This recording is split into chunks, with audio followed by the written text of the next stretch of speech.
নমস্কার বন্ধুরা, মিঠুর রান্নাঘরে তোমাদের সবাইকে স্বাগত। অনুষ্ঠান বাড়ির মতো নিরামিষ মুগ ডাল আজকে তোমাদের বানিয়ে দেখাবো। আমরা তো নিরামিষ মুগ ডাল অনেক রকমভাবেই বানিয়ে খেয়ে দেখি। আজকে এই কড়াইশুঁটি বেগুন দিয়ে নিরামিষ মুগ ডালটা বানিয়ে দেখাচ্ছি। আশা করি তোমাদের সকলের খুব ভালো লাগবে। কড়াইতে আমি 150 গ্রামের মতন ডাল নিয়েছি। ডালটাকে আমি ভালো করে নাড়াচাড়া করে ভেজে নেব। ডালটার একটু কালারটা চেঞ্জ হলেই ডালটা আমি একটা বাটিতে নামিয়ে দেবো। দিয়ে আমি পরিষ্কার জল দিয়ে বারবার করে ধুয়ে ডালটা আমি পরিষ্কার করে রেখে দেবো।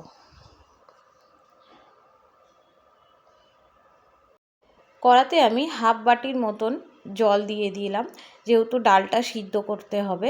ধুয়ে রাখা ডালগুনি এবার আমি কড়ার মধ্যে দিয়ে দেবো, দিয়ে আমি ডালটা সিদ্ধ করে নেব।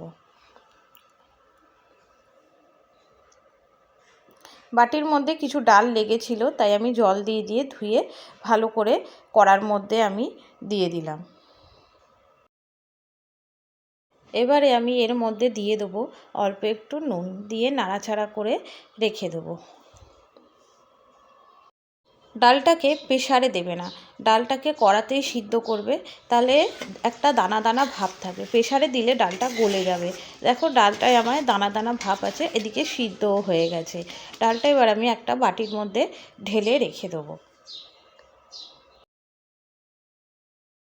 একটা গোটা বেগুন আমি ডুমো ডুমো করে কেটে রেখে দিয়েছি।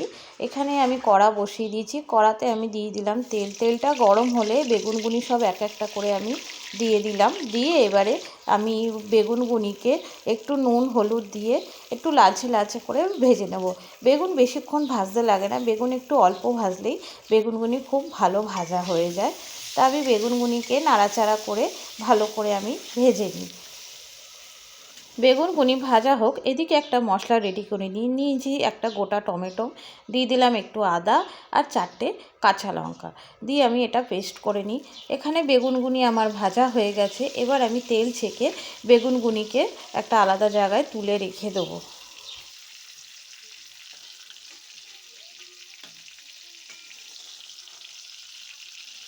ওই কড়াইয়ের মধ্যে দিয়ে দেবো আরও একটু তেল।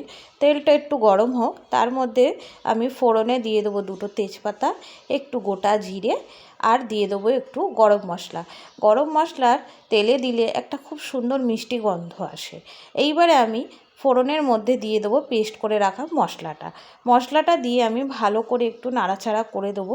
নাড়াচাড়া করার পর তার মধ্যে অ্যাড করব আমি কিছুটা শুকনো গুঁড়ো মশলা।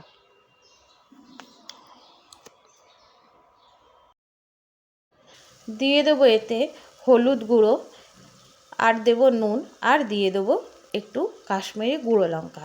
দিয়ে মশলাটাকে ভালো করে নাড়াচাড়া করে আমি কষিয়ে নেব।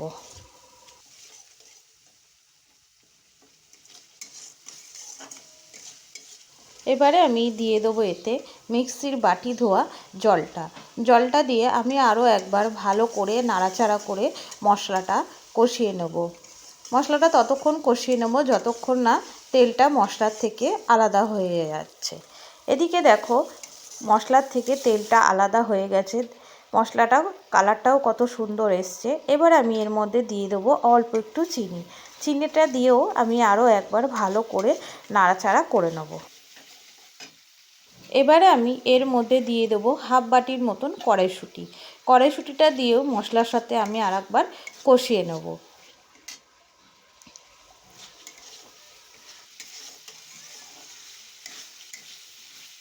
এখানে আমাদের মশলাটা কষানো হয়ে গেছে। এবারে আমি ভেজে রাখা বেগুনগুনি দিয়ে দেবো। দিয়ে আমি হালকা করে নাড়াচাড়া করে নেবো, কেননা বেশি নাড়াচাড়া করলে বেগুনগুনি ঘেটে যাবে। আর এবারে দিয়ে দেবো সিদ্ধ করে রাখা মুগ ডালটা দিয়ে আমি আস্তে আস্তে ভালো করে মশলার সাথে ডালটাকেও মিশিয়ে নিই। যে বাটিতে আমি ডালটা রেখেছিলাম সেই বাটি ধোয়া জলটাও আমি ডালের মধ্যে দিয়ে দেবো। দিয়ে আমি ভালো করে ডালটাকে নাড়াচাড়া করে নেব। ডালটা যেহেতু একটু গাঢ়, যার জন্য লেগে যেতে পারে, বারবার একটু আস্তে আস্তে খুন্তি দিয়ে নাড়িয়ে দেবে।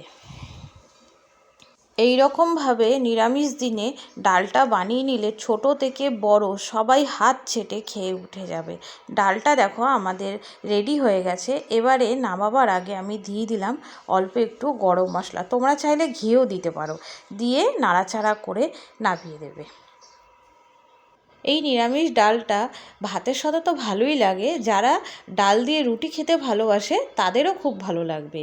এই নিরামিষ ডালটা যদি তোমাদের ভালো লেগে থাকে তাহলে আমাকে জানিও। আজ আসি বন্ধুরা, টাটা।